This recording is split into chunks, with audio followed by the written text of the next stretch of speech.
حدیث نمبر 4697۔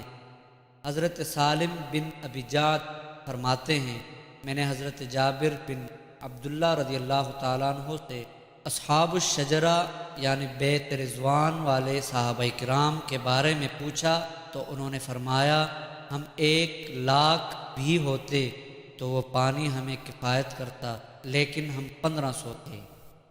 حدیث نمبر 4698۔ حضرت جابر رضی اللہ تعالیٰ عنہ بیان کرتے ہیں، اگر ہم 1,00,000 بھی ہوتے تو وہ پانی ہمیں کفایت کرتا، لیکن ہم 1500 تھے۔ حدیث نمبر 4699۔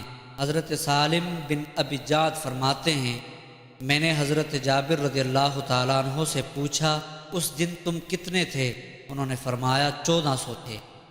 حدیث نمبر 4700۔ حضرت عبیداللہ بن ابی اوفا رضی اللہ تعالیٰ عنہ بیان کرتے ہیں کہ اصحاب شجرہ 1300 تھے اور قبیلہ اسلم کے لوگ مہاجرین کا 8واں حصہ تھے۔